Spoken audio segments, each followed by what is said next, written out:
Okay, so let's begin by just settling into ourselves, actually more fully entering the body, which you identify with, but probably avoid in certain ways all day long. So let's consciously, through the breath and just allowing some relaxation, come more into our bodies under the auspices of the Holy Spirit, so that the Holy Spirit can use the body to undo our belief in the body, so that the Holy Spirit can undo what the ego has made and repurpose the body as a communication device, as an antenna.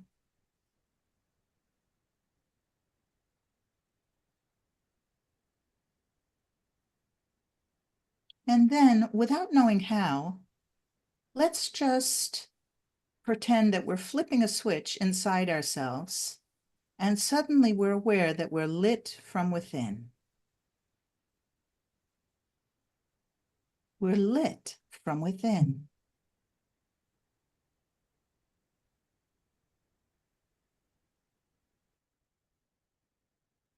And that our cells are being used as light transmitters now. Our DNA is harmonious and being used by the Holy Spirit to help us remember what we already are, to help us remember this holy instant, that we are formless, that we are joined,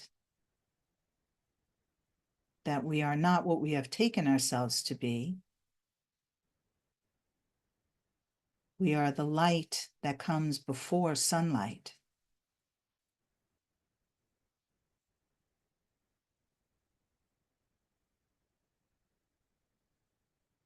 And you may have a sense of radiance, shimmering, expanding, opening. You may feel safe, receptive, loving. There may be a glow,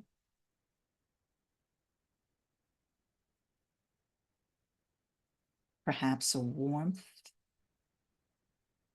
a tingling, humming. Allow your breath to move you. The breath may feel sensual, undulating, pleasurable.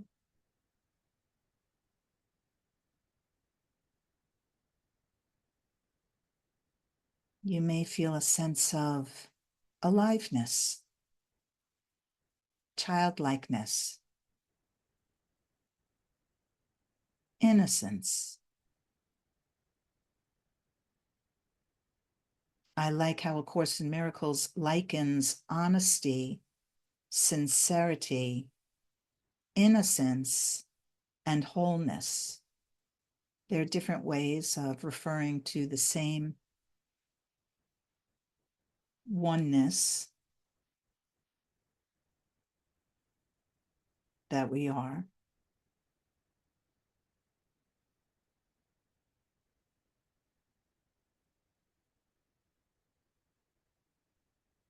A Course in Miracles is helping us transition to the present memory of the oneness that we are. It's pointing to awakening from a dream of separateness, which comes with competitiveness and fear and vulnerability, the sense that we must defend ourselves against attack, and forgetfulness that we're the ones that initiated what we believe in.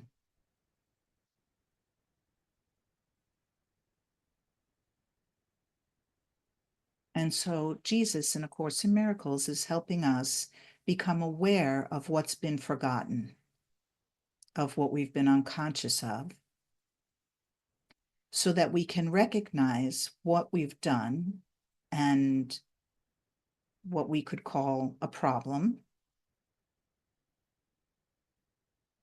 identifying as a person, forgetting that we're actually intangible, we're actually a mind, and that attack thoughts originated in the mind and then were projected into a physical world, which is in our imaginations.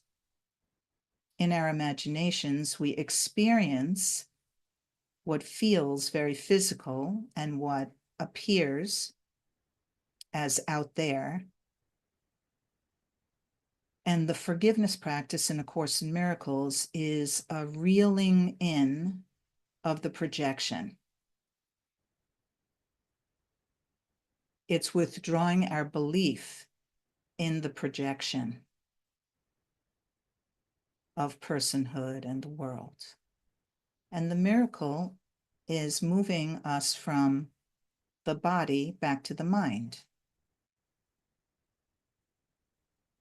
so that we see, we look with the Holy Spirit at everything we've believed and understand it differently. We understand it in the light of truth. We rise above the battlefield of the ego dream, and we look from a new perspective with the Holy Spirit, which is what we are going for right now, when we just allow the possibility that we could flip an inner switch and be suffused with light. Recognize that the spark within us is here, and it easily increases from a spark to greater rays.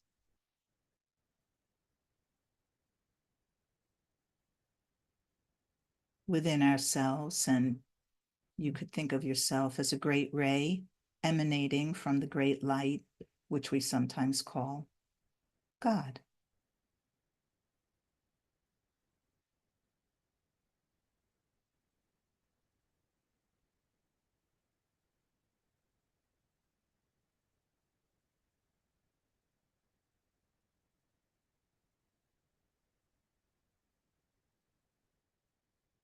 And gently coming into the room,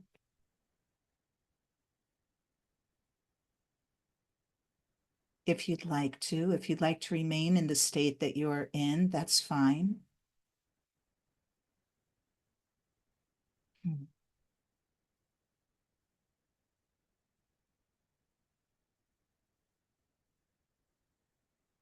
My idea was that we would continue the reading from last week, which is the invitation to healing. But before we do that, last class, Bill brought up, Bill, would you say it's an experience about creation, about God's creations? And after class, Bill compiled, he was able to pull from A Course in Miracles, I think, all of the references to creation. Can you speak to that, Bill, why that feels important, significant to you, and a way in which maybe we can experience this? What it is what I was interested in is the Son of God's creations. And predominantly, this occurred prior to the tiny mad idea. And first, it demonstrates just how ancient we are. I mean, it's really mind-boggling to think about, but this is what we all did. This was how we extended love in heaven. This is what we did. Let me fill in just in case. So, in A Course in Miracles, we're told that God creates and God extends, and extending and creation are the same thing. God's creations are also called the Son of God, and we are all one Son. So, the Son of God creates exactly the way God creates, and you could say God creates love and the Son of God creates love. Bill, are you talking about the Son of God's creations in the mind of God before the tiny mad idea, before there was any thought or belief in a physical world? Yes. Okay, just to make sure we're all on the same page. Yeah. Yeah. And and I didn't think a lot of people understood what the implication of that was. I'm so sorry, but I'm going to interrupt you, Bill, because I'm always encouraging everyone to use I talk. So when you say, I don't know if people understand the implications, that can sound a little pompous. But if you're willing to say the implications for me were unbelievable, then all of us want to know more. That's that's my feeling about this from my Yes, yes. experience. No, you're absolutely right. And they were unbelievable for me. I think it's an amazing element that was really new to me. And when I would talk to people, they didn't seem to become aware of it. And I felt that they had a different idea about our creations. There are a few places within the Course that Jesus uses the Son's creations when he's referencing what we do here in a way. And I really wasn't interested in that because that's used in a comparative way. I was interested in what the Course said about what we did before the tiny mad idea. And it's really amazing if you really look at it. I found that it will give you a different perspective on really what this was. We learned that we're a thought of God, and some people think of it as just a thought, and yet a thought is all it takes when you are of God in heaven to create and extend love. And in doing so, we create like ourselves. God is the first cause, we become the second cause. We extend and create the third cause. The Course also says that even though we're here in this physical universe and God does not have presently that fatherhood of his son with him, creation continues to extend itself, which means what we've extended, which are our creations, which we are like God, we extend like ourselves, which is like God, they continue to extend. And so it has gone on and on and on. And so, anyway, I just compiled all of what I thought was relevant that addressed the Son of God's creations. And basically, a lot of the references have to do with describing what it is, what we did, how badly they want us to come home. We have no idea how much they want us to come home. And I thought as you put it all together, it's really an amazing um, collection of thoughts regarding that unless you see it kind of compiled together, the Course kind of will diminish that ability to actually capture that particular element. So anyway, that's why I did that. How has that blossomed within you? How do you find that you're at a deeper understanding of what God is or who you are, not as Bill? Well, I know that the Course says God has given us all power into ourselves to create. And what's interesting is that we all still have that, but we've kind of covered it up. Go ahead. I'm just going to point you right back here. Like, in your felt experience, can you tell us succinctly what has changed for you? Um, Or what have you discovered? well, Or I how have picked you up healed? the thing is, Amy, I kind of picked up on this and I saw it, but it seemed like a lot of people had different ideas. And so I'm doing it out of the hope that someone may actually see, get an impression of it that they may not have had before, that I've already gotten. I felt it just did nothing more than reinforce what I had picked up. And I say that because I've had people that clearly had misunderstood what was being said by these references. So that was where I'm coming from. So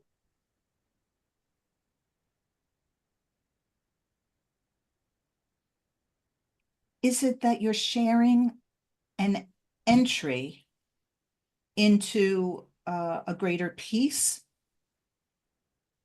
I'm sharing a perspective on what we are truly that may not have been appreciated fully unless you see the collection and are able to read through it. And then you start to get an idea and a perspective of what this really is that is new and perhaps not has really been realized by some people. Yeah. Can you feel within yourself your yearning to correct people or set them straight so that they have this pure understanding?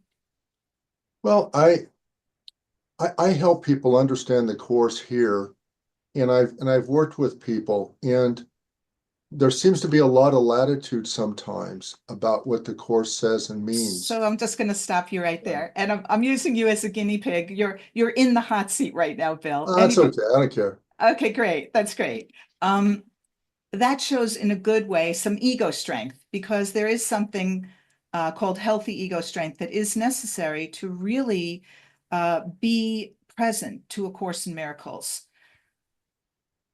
from my perspective and from where I teach. And what's important from my view is the ability to tap into me right here and find out what is going on that I want to share this clarification. What is going on here?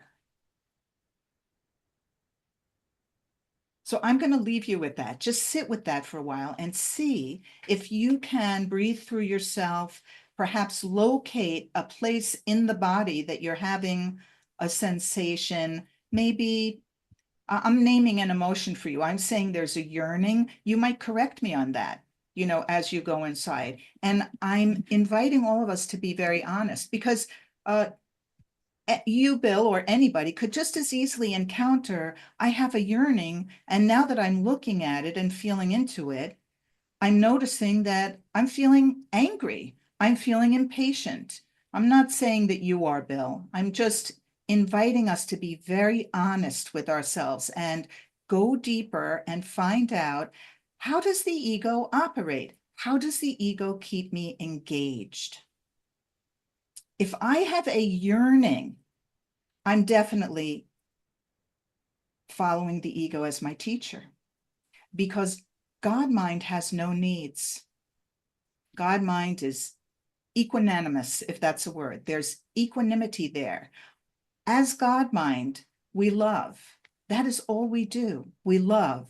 And whether something is loving towards us or a call to love towards us, we're loving. That's all God mind does. There's no judgment. There's no assessment of, I need to clarify this for you. Of course, on the human level, I think we all sympathize and understand that we'd like to be on the same page and then, go deeper together or expand together. So I'm just going to chime in to some of what you said about what A Course in Miracles says about God's creations and the Son of God's creations. There's somewhere in the Course where it says, there's no place where the Father ends and the Son begins. There's first cause, and really that's all there is. God is the prime creator. We cannot create God.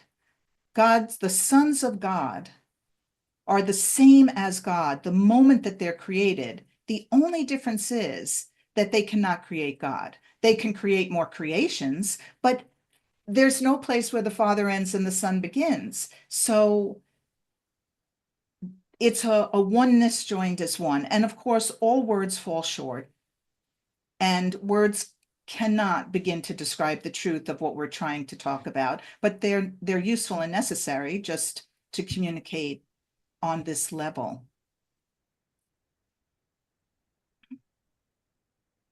A Course in Miracles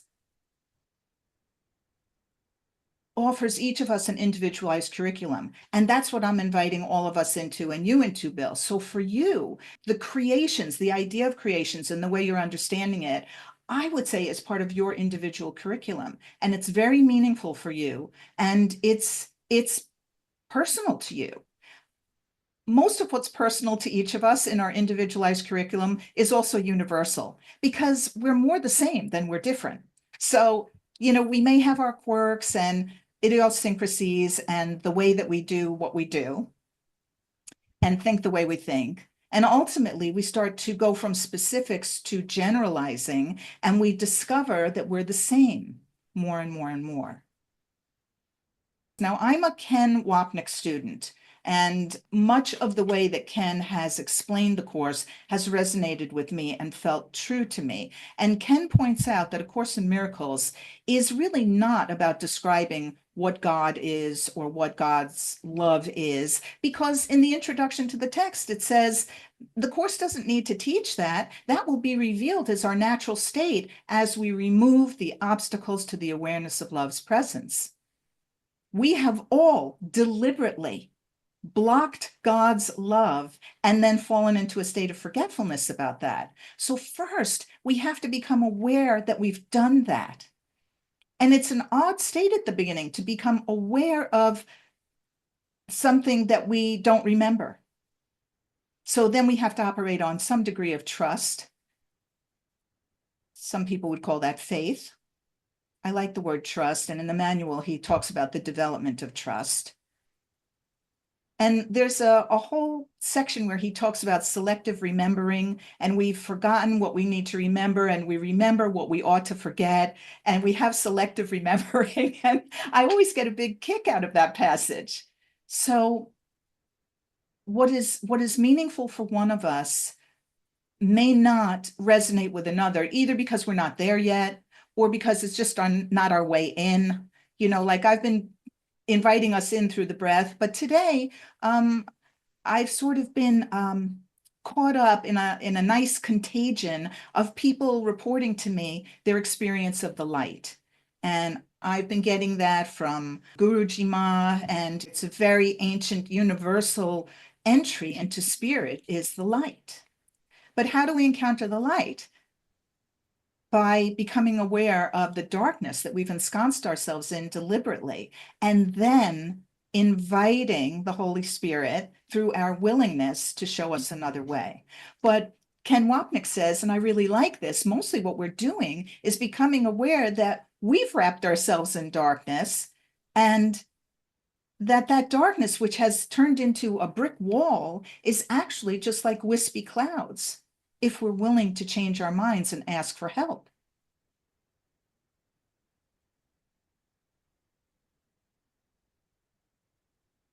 How do you feel about what I'm saying, Bill? Great. I feel good. No, I want to be honest with myself. What I retired from, I designed systems, and I was always having to explain things to people. And it is egoic because so often people wouldn't understand, and I have to spend time, and there's probably some of that there. But anyway, my interest was just in this, and I just thought I'd kind of put it together. I know like ACIM put something out there about release the world, your real creations, wait for this release to give your fatherhood.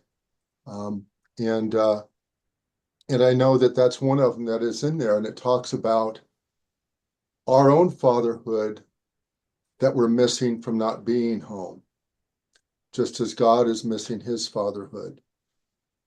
And they speak of it in very glowing terms that it will be unlike anything you've ever experienced. And so I just thought that was really amazing and a good impetus to do a little more forgiving, maybe. It is. It's beautiful, and it's exalting.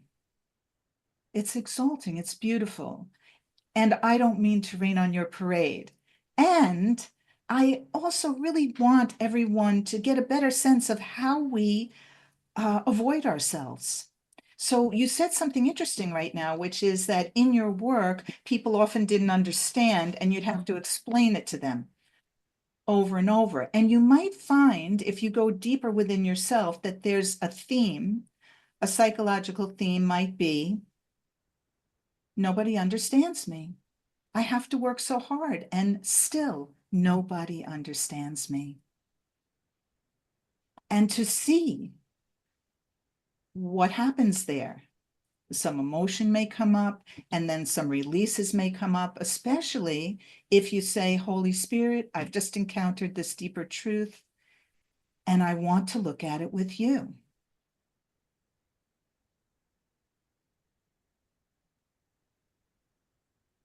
And then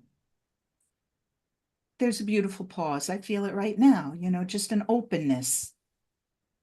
We don't have to come to any conclusions or have a huge insight immediately. It's usually incremental. And usually these realizations are sad and then relieving. So often there are tears. Usually tears are underneath anger. Sometimes for those of us, especially women or people with a lot of feminine, they may be dousing their anger with tears, and in that way managing anger unconsciously without realizing it. And then the work there would be to get into the anger in a healthy way. That's my fire energy course. It's powerful, and it invites us to use anger in a way that, the course says anger is never justified. But the reason that Jesus is talking about anger is because we're all feeling it. But some of us are feeling it as depression or sadness. We're not feeling it in a fiery way that has some really useful energy behind it, if we can encounter anger without hostility. And that takes work. So it all depends where you're at. Typically men are more likely to feel anger because it feels more powerful, and they've been shamed. Big boys don't cry. They've been shamed for feeling softer feelings. But of course, it goes across genders. And Ken always says that A Course in Miracles is like an epic poem, and it's to be read that way.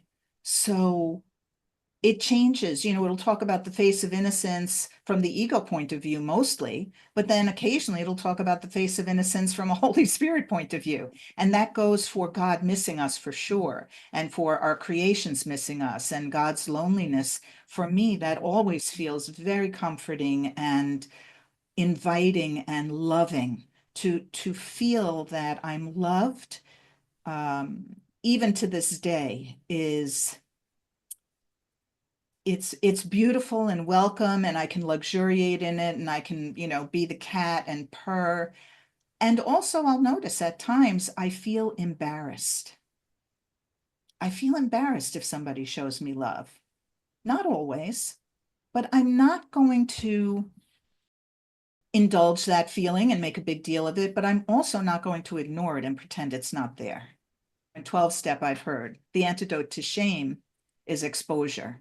And exposure done in a safe setting where people will not judge you is usually more healing than in a more chaotic situation. But I myself have experienced being vulnerable, being truthful in more dangerous situations, and getting help afterwards processing that has been healing also. In other words, if we make up our minds that we want to heal no matter what, then everything can be used for healing. I've gone off on a bit of a side road. Am I making sense, everybody? Are you with me? Okay, I see some nodding. Yes, Audrey. So is any yearning, this yearning desire of the ego then? Some of it's healthy though, because some of it's now when we turn to the Holy Spirit, it becomes the healthy ego, right? A healthy Yes, yearning. a healthy yearning in the sense that if we follow our yearning, and I'll use myself as an example. So I yearned for a husband. I yearned for a family. I yearned for the family I did not have as a child.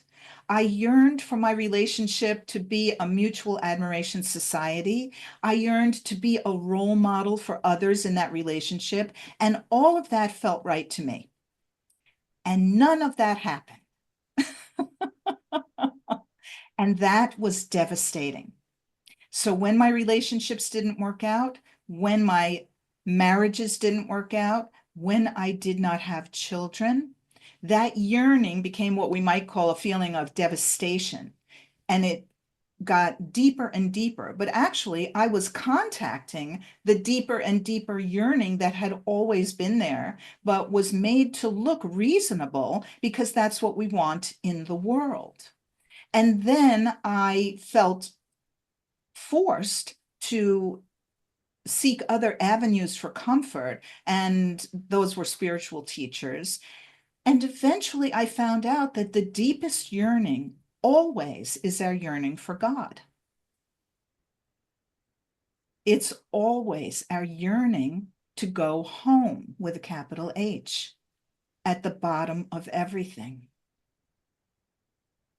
And then that becomes an impetus to turn to spirit consistently and be guided by spirit more and more to take over that quest to not be lonely in a way that will satisfy ultimately.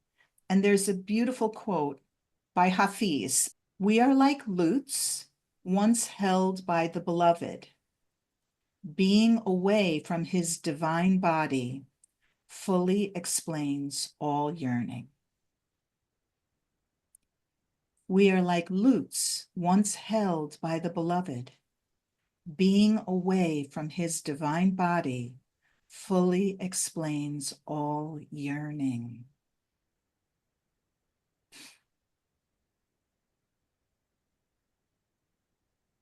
Now, I don't know about you, but I am tingling.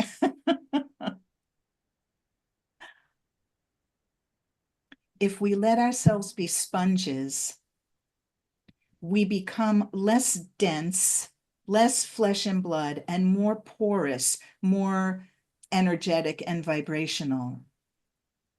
And our communion with the Holy Spirit as an antenna, as a learning device, becomes more felt and sensed.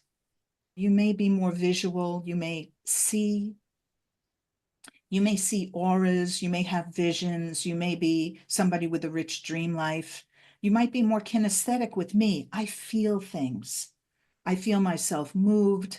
I feel magnetism, not only between my hands, but at the top of the head. I recently had that explained to me, that this magnetism at the top of the head that I've been told is called spanda in Sanskrit is not Kundalini energy. I don't know the difference, but Kundalini energy zaps up the spine, usually, from the tailbone all the way up through the crown, like electricity. And I don't know, that's more of a yogic path. I've certainly been quite involved in that, but I would not call myself an expert. I will tell you interestingly on that, that there are 7 main chakras, and there are many, many more chakras than just the 7. But the one from the tailbone through the crown of the head are like whirling vortexes of energy. And beyond the flesh and blood body, there's that energy. And then there are the koshas, Koshas. And the koshas are sheaths that are between the body, you could say, and moving towards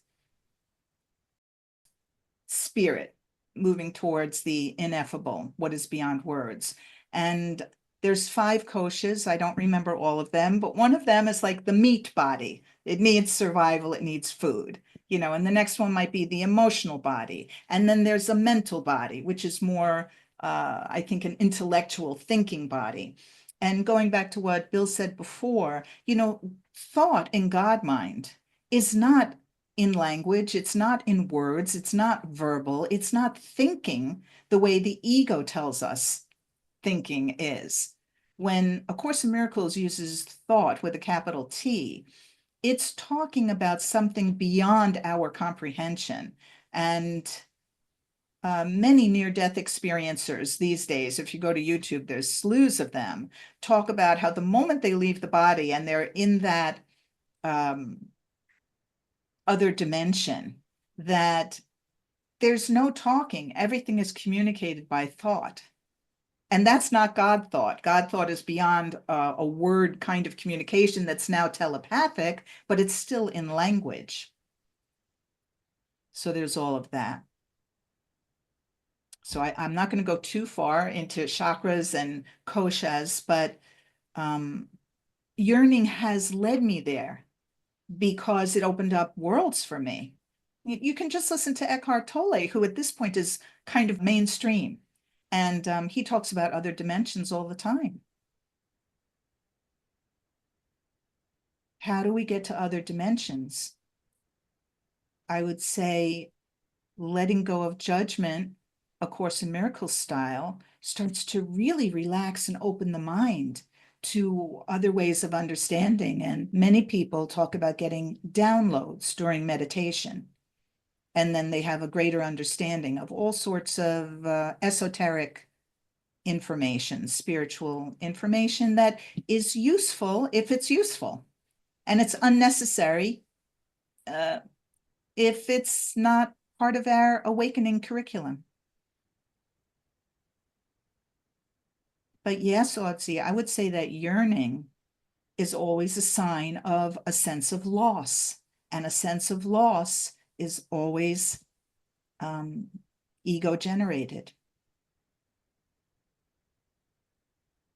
And we need to be careful that we don't pretend to ourselves that we're more advanced than we are. In other words, I had a friend many years ago who I admired, and I told her one day, "You're so independent. I really admire your independence." I don't remember what she could do, from driving to traveling to foreign countries on her own. I don't know what she was doing, but I admired that, and I wanted to have that degree of independence. And she said to me, "Oh, Amy, I'm not independent. I'm anti-dependent. I'm anti-dependent. I don't want to depend on other people. I don't trust them. I'm not all that in the way that you think I am. I've just learned to be self-sufficient as an emotional defense against not trusting people." That was her characterization of herself. I would say that was too harsh. And to some degree, she was very wonderfully self-sufficient and independent, and that part of that has to be a good thing. But it really, really helped me just see through everything. I'm anti-dependent. So we want to be very honest with ourselves. And this is why I was holding Bill on the hot seat around, "Oh, I don't get angry anymore." Yeah, let's look at that a little further. Stay in the hot seat with me and let me put you to a few tests, and then we'll see. They say with spiritual teachers, just send them home for a weekend with their parents, and then let's see where they come out. you know? It's very nice to om away in the meditation room. So, I know this about myself, and I encourage everybody to develop more of a sense of humor about yourselves, because to identify as a person is to be flawed. But we don't have to wallow in guilt and self-punishment. That's exactly what the ego wants. We want to see that's human nature. To some degree or another, we all have it. When Taylor was so candid last time and spoke about laughing when people get hurt, but that was good for everybody. And then I pointed out, we see that in the movies all the time, because the ego does want to laugh when other people are hurt and say, better you than me.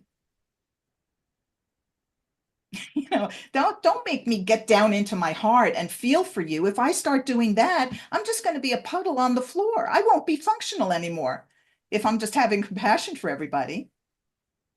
And that kind of compassion, when you go too far with it, is pitying in a way that denies your godhood as well. Because now we're sitting around feeling like, there, but for the grace of God go I. Thank God I'm lucky and I'm not in that situation. And we're not remembering that everyone has this God light within them. Of course, it's beautiful to be moved to contribute or to be of service in whatever way feels right. And it's also beautiful to know I don't have to save the whole world, and I don't have to feel bad for everybody. You just have to assess what your tendencies are. I also had a big insight, a huge moment. In New York, I used to give money to homeless people now and then. And then I got sick of hearing people who seemed more well-to-do than I was saying things like, if I gave to everybody, I'd be broke. And one day the thought occurred to me, that's not true. I bet I could give to everybody today and not go broke. And so I gave to everybody on the streets of New York that day, and I continued to do that. I didn't go broke. What are we giving? I mean, at that time, what was it, 50 cents or $1? So what? I gave to 6 people in one day, $6 times 7, $42. What are we talking about here? You're going to go broke. And I started to see how petty and self-serving and greedy that mindset was. And the more I opened up and the more freely I gave, the more beautiful the experience was. And I noticed that homeless people often said, God bless you. Well, nobody else in my life was saying God bless you to me. I wasn't raised with a synagogue or a church, so I didn't have that kind of community. I went to 12-step meetings, so maybe I started to hear it there. And I liked it. I wasn't supposed to like it. I was raised in, well, my parents were different, but my mother's side of the family was more atheistic. And so saying God bless, that didn't fit in. And the huge turning point moment for me came when one day I felt like I did not want to give to a homeless person. I want to use the word full. I felt like I was complete. I was full with having giving. And at least on that day, I just didn't feel like giving. And then, I was checking myself, like if I give, that's going to be fake. I'm going to have a resentment around it because I don't feel like doing it. And so when I passed a homeless person and they held out their coffee cup, I heard myself say, no, thank you. No, thank you. Now, I don't know if you can take in how earth-shattering that was for me. It was a total flip. It was all the homeless people, had been making me feel at home and making me feel blessed and helping me see my own goodness. And now I had reached a point where I was healed enough that I didn't need that from them anymore. And I said to them, No, thank you. I don't need to give to you today. I'm feeling better. This is what I'm inviting you into. These deep shifts that if you don't really look into yourself, you're just going to skate on the surface. Oh, I don't get mad as often anymore.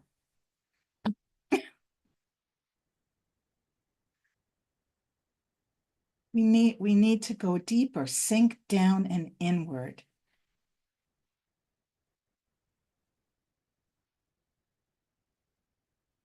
You are thinning away like the heel of a threadbare sock. That's what I was told when I complained that, I wasn't awakening fast enough. Amy, you are thinning away like the heel of a threadbare sock. How long does it take a sock, the heel of a sock, to become threadbare? You have to wear it many times. That's gentler than being ripped open. If ripped open is your path, that's fine. But I was clearly being told, Amy, do you really think that you can handle being ripped open? No, I needed gentleness. I needed to slow down. I needed to be nurtured and to accept nurturing. It's one thing to long for nurture. It's another to accept nurture, which can feel so alien and embarrassing when we're not used to feeling deserving of it, worthy, or even understanding why. Why is this person being kind to me right now? In my case, it wasn't that I felt like I can't trust you. I just felt embarrassed to be so openly loving.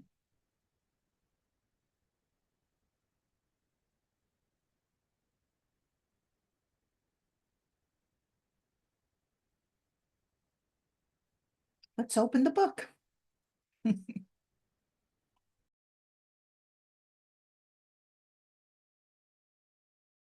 So what I put in the email was a quote from chapter 11, section 2, the invitation to healing.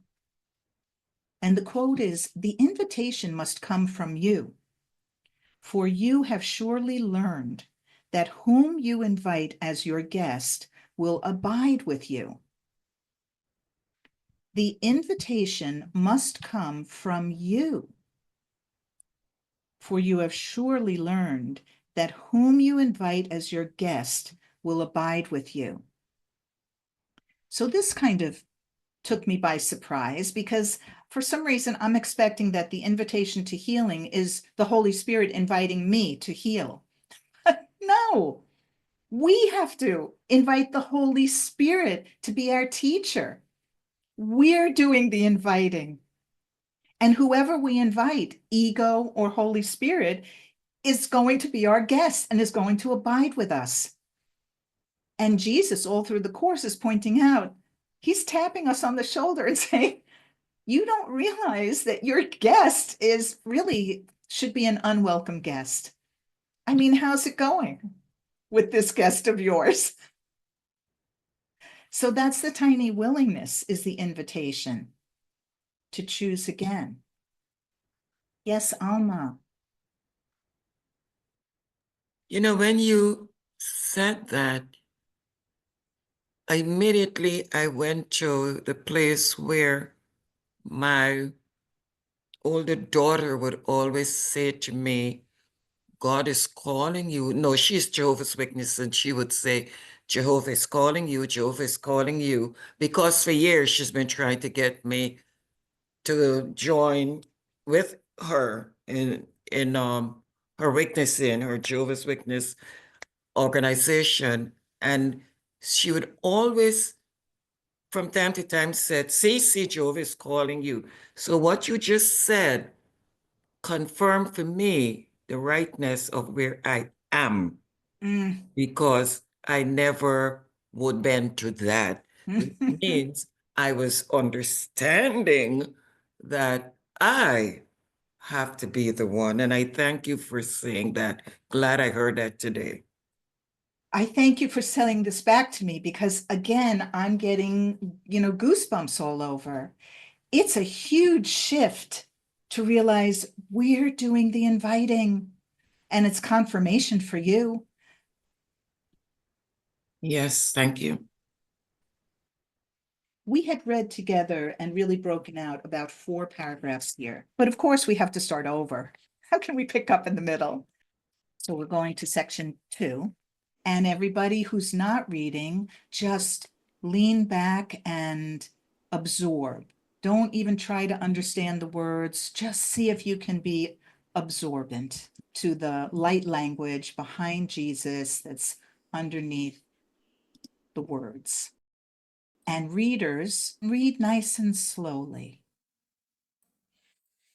The invitation to healing. If sickness is separation, the decision to heal and to be healed is the first step towards recognizing what you truly want. Every attack is a step away from this, and every healing thought brings it closer. The Son of God has both Father and Son because he is both Father and Son. To unite having and being is to unite your will with his, for he wills you himself, and you will yourself to him, because in your perfect understanding of him, you know there is but one will.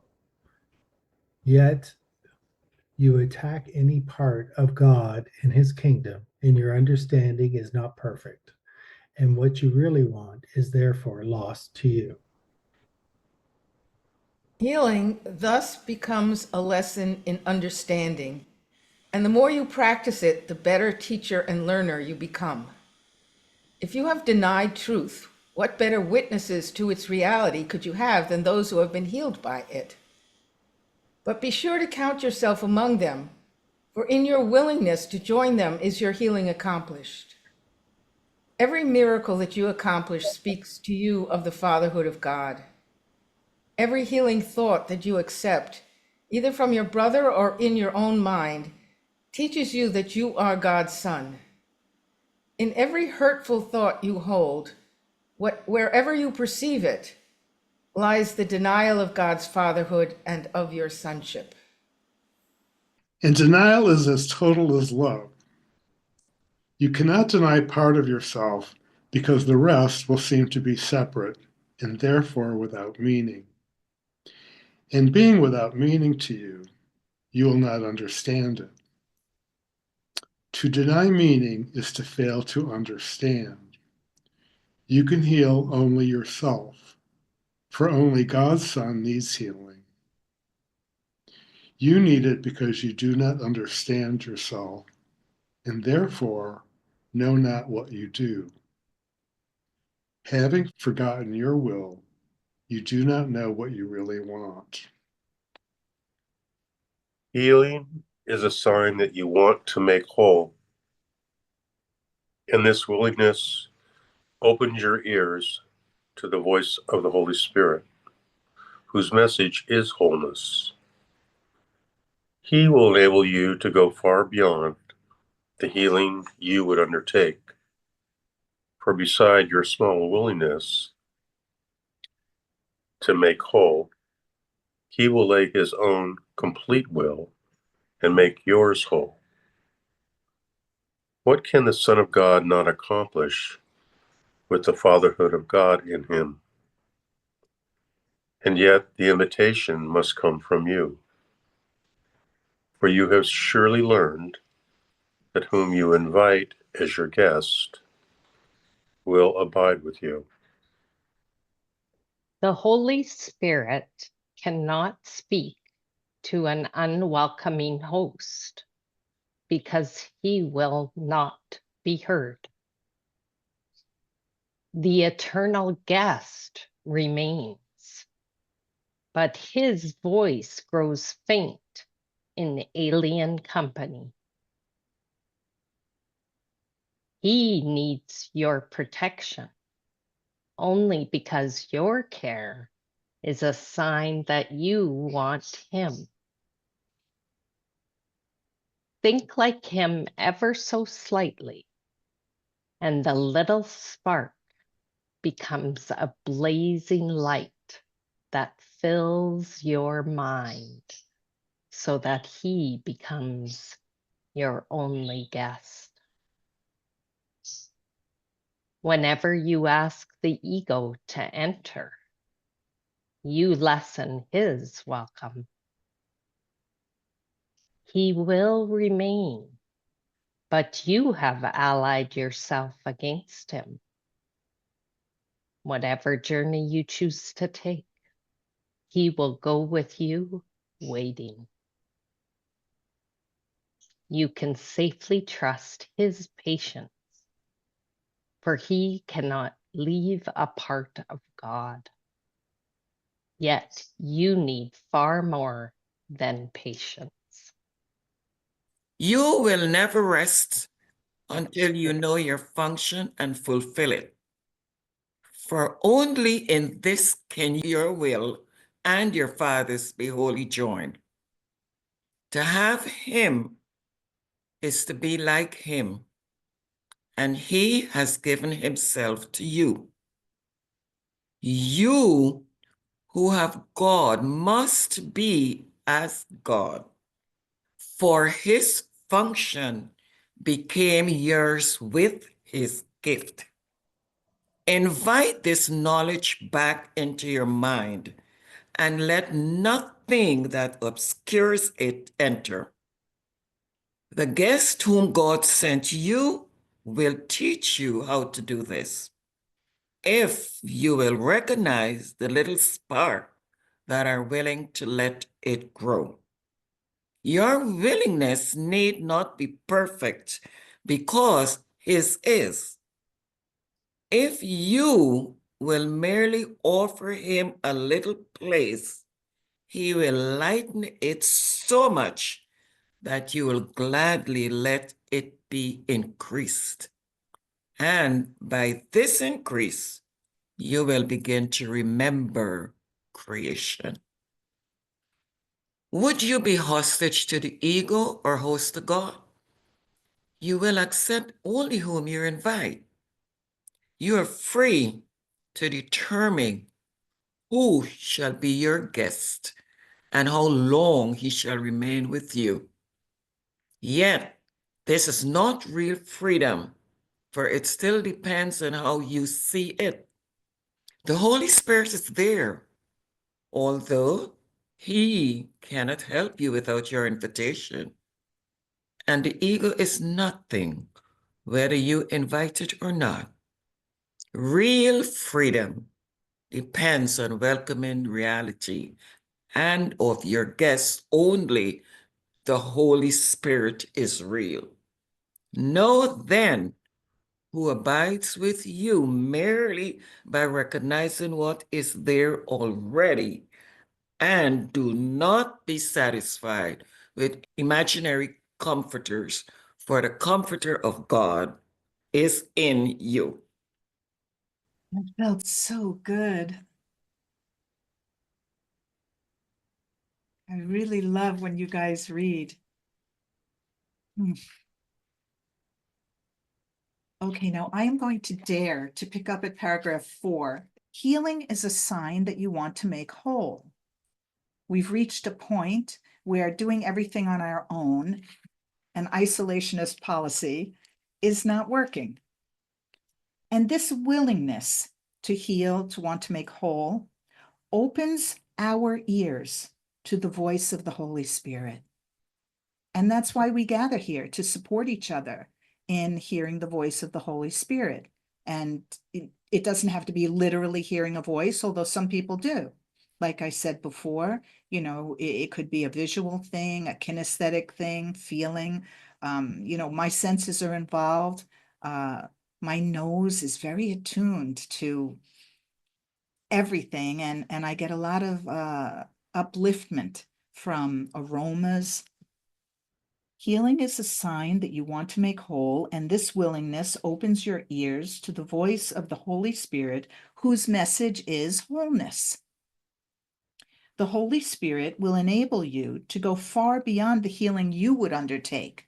We're undertaking these feeble, partial physical world healings that don't really add up to anything. For beside your small willingness to make whole, the Holy Spirit will lay down his own complete will and make yours, your will, whole, our will whole. And you could think of this will also as a power, like plugging in a power cord, charging your telephone.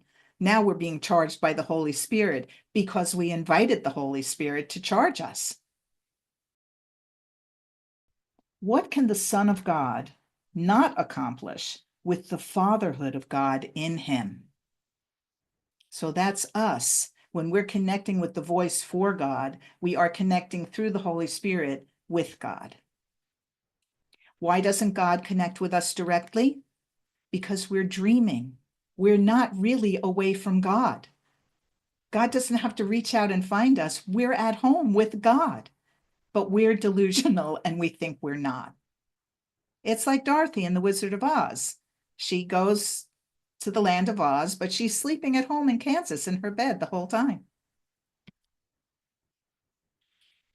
What can the Son of God not accomplish with the fatherhood of God in him? And yet, the invitation must come from us. It must come from each of you. For you have surely learned that whom you invite as your guest will abide with you. And you know this just from having had guests in your home. And if not a guest who stays overnight, just a temporary visitor in your home. That's who's with you. So we have been inviting the ego and we've been unaware of it. But now we're in chapter 11 of A Course in Miracles, and we are more aware that we have done this crazy thing, which is believed in a tiny mad idea that we could separate from God, and then that's spiraling down into all of the darkness and complications and confusion and chaos that the ego has offered us. And when we extend an invitation to the Holy Spirit, that's who will abide with us.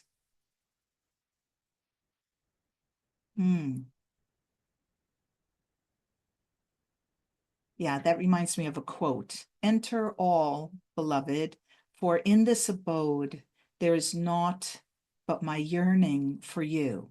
It's a Sufi saying. Paragraph 5. The Holy Spirit cannot speak to an unwelcoming host. If we don't want to hear the Holy Spirit, if we're attached to the ego, then the Holy Spirit is there but won't be heard. The Holy Spirit cannot speak to an unwelcoming host because the Holy Spirit will not be heard. The eternal guest remains. Now, wait a minute. Whoa.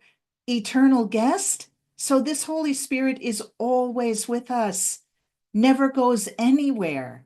We're the ones that go away. We break contact. The eternal guest remains, but the Holy Spirit's voice grows faint in alien company. We are the alien. And Jesus tells us somewhere else in the Course that we are aliens here. This is not our home. And he calls us strangers. Yeah, there's a quote about that touches my heart. He says something like the fearful ones, the strangers, and he's referring to us in our littleness and how painful it is. The Holy Spirit needs our protection only because our care is a sign that we want the Holy Spirit. We think we need the Holy Spirit's protection. Actually, the Holy Spirit needs us to protect the idea of him, of it. by not buying into the ego as being true and real. That's the way in which the Holy Spirit needs our protection, for us to be open to the truth of spirit as our nature, as our essence. Because our care for the Holy Spirit lets the Holy Spirit know that we have invited the Holy Spirit, that we have willingly said, help me, show me, point me in the right direction.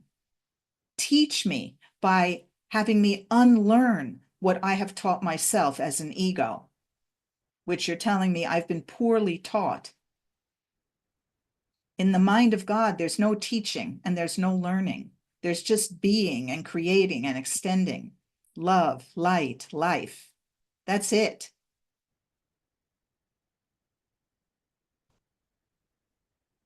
Think like the Holy Spirit, ever so slightly, and the little spark becomes a blazing light that fills your mind so that the Holy Spirit becomes your only guest. Think like the Holy Spirit ever so slightly by opening your mind and letting yourself not do word thinking. And the little spark within you that's always there, like an umbilical cord, becomes a blazing light that fills your mind so that the Holy Spirit becomes your only guest, because there it is, right behind Jesus in the square. That is the light, and that's the light we tuned into at the beginning of class today, when I said, let's just flip on the switch and be lit from within. Lit from within. And then see what happens.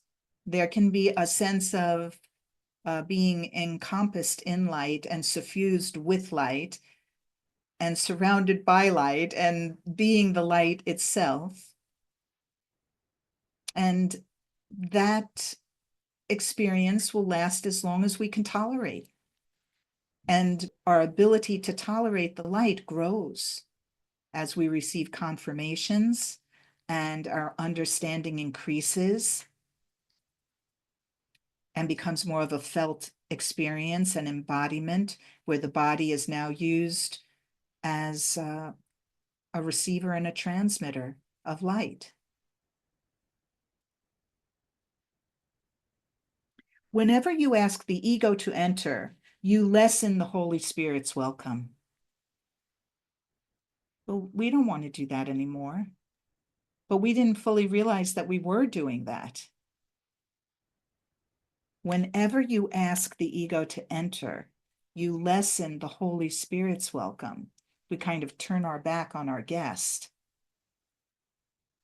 And then his voice is not heard.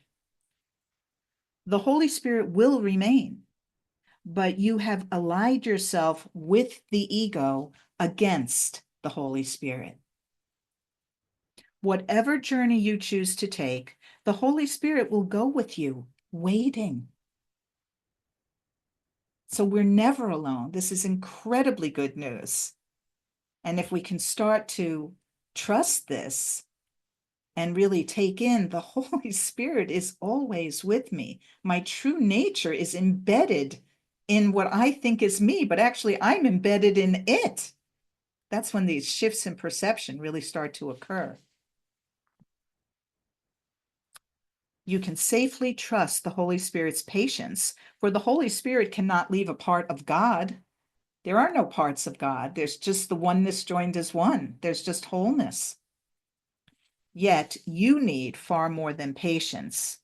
We need to do our practice and allow our minds to be trained in this new way, so that we're undoing the brainwashing that has had us so thoroughly believing in our tiny limited view of what reality is and what our identity is.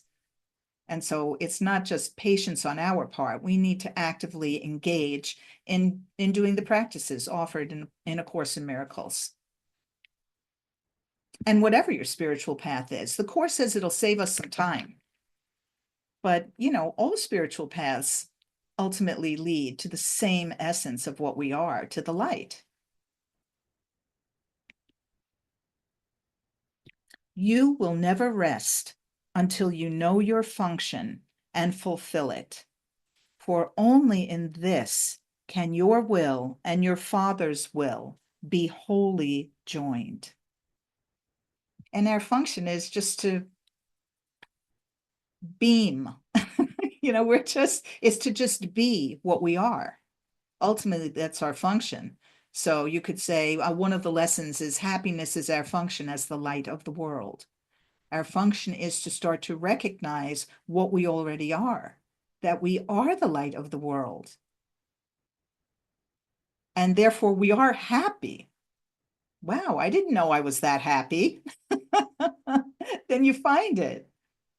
Gosh, I guess I'm happy. But you're not like hammering yourself with affirmations. We're investigating and considering the truth. And we're feeling into our trust that Jesus is plausible. What he's saying makes sense. I'm absorbing it. Yeah, I'm recognizing this. There's a resonance happening. To have the Holy Spirit as our guest is to be like the Holy Spirit. And the Holy Spirit has given itself to you. This is a giving is receiving thing. What we receive is what we give, and what we give is what we receive. And we start to discover that we are spirit, we are light, we are love, we are joined little by little. You who have God must be as God, for God's function became yours with God's gift, which is the memory of God. That's God's gift to us, the memory of God, of what we really are. Invite this knowledge back into your mind and let nothing that obscures this knowledge that we are like God because we are God, that obscures it enter. So he's just saying again, don't forget that you want the Holy Spirit as your guest, and don't turn your back on the Holy Spirit and invite the ego back in. And we're going to catch ourselves inviting the ego back in countless times. That's the practice, is to start catching ourselves. And at first, we're usually very self-critical. And then for that criticality to just start to lift, and the self-judgment to lift, and it becomes humorous, like here I go again, and having more compassion and a little laugh about it, and also much more motivated to call in the Holy Spirit all day long. The guest whom God sent you, the memory of God within us, the Holy Spirit, will teach us how to not obscure him. If you but recognize the little spark and are willing to let it grow. And the way that we recognize the little spark is to be honest with ourselves and dig down underneath. I think I want this. I think I believe this. I think I feel this. Dig down and keep giving everything to Spirit. And then there are openings. There's a sigh of relief. There's something relaxes. There's an insight. There are tears. And maybe there's anger. Maybe you have to beat up the bed. And then there's an opening. The guest whom God sent you will teach you how to do this, how to not obscure the guest, if you but recognize the little spark and are willing to let it grow. Your willingness need not be perfect, because the Holy Spirit's is. His power is perfect because it comes from God's perfection.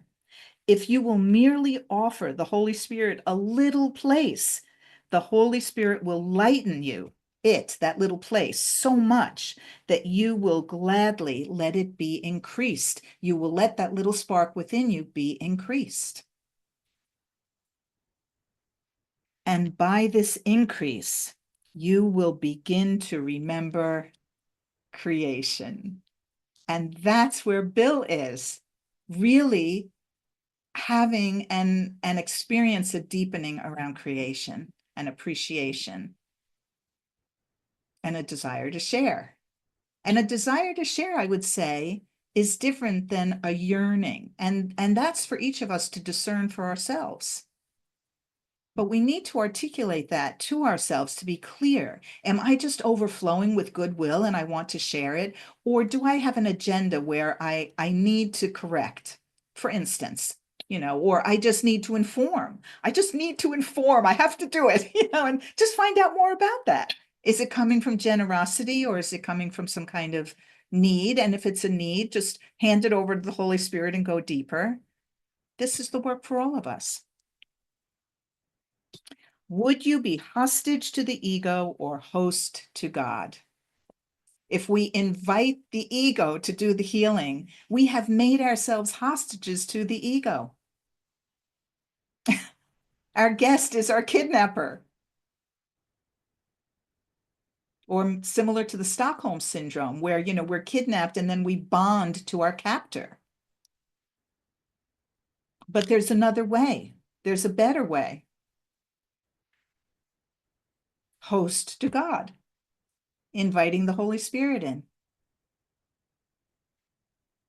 You will accept only whom you invite. So we have to take responsibility. Chapter 21 talks about taking responsibility. And I feel like course students often get this wrong because they apply it relentlessly to the level of their life in the world. I caused that car accident. I caused it. And that can really soon become punishing in a way that is not intended. Really, we have to take responsibility for having chosen the ego or choosing the Holy Spirit. That's the ultimate responsibility. You will accept only whom you invite. You are free to determine who shall be your guest, because we have free will and Jesus respects that, and how long our guest shall remain with us. The Holy Spirit can remain. Yet, this is not real freedom, for it still depends on how you see it. The Holy Spirit is there, although the Holy Spirit cannot help you without your invitation. So if we feel that it's magical, like the Holy Spirit comes and goes, the Holy Spirit is mercurial, we never know when the Spirit is there or not, that's not the way. The way is that we have to consciously, willingly, with free will, invite the Holy Spirit.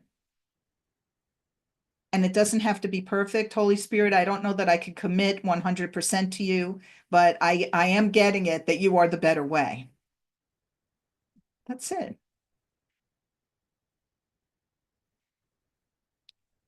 And the ego is nothing, whether you invite it in or not, because the ego is literally no thing.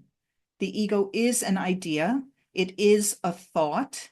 It is the concept that there is an I separate from God, which you could say is one. And then the return to God, realizing we're a collective I am, is like a we. So we go from me and you flip it to we, and then ultimately we are the oneness that is one. And there is no consciousness of that. There is just the beingness of that. There's no awareness of, there's just, you could say, aware-ing. The Holy Spirit is there, although he cannot help you without your invitation. And the ego is nothing, whether you invite the ego in or not. Real freedom depends on welcoming reality. And of your guests, only the Holy Spirit is real. Know then who abides with you merely by recognizing what is there already. And do not be satisfied with imaginary comforters, for the comforter of God, the Holy Spirit, is in you. In every class, at some point, usually at the beginning, we say we're here to recognize what we already are. More and more and more. Eileen has a question.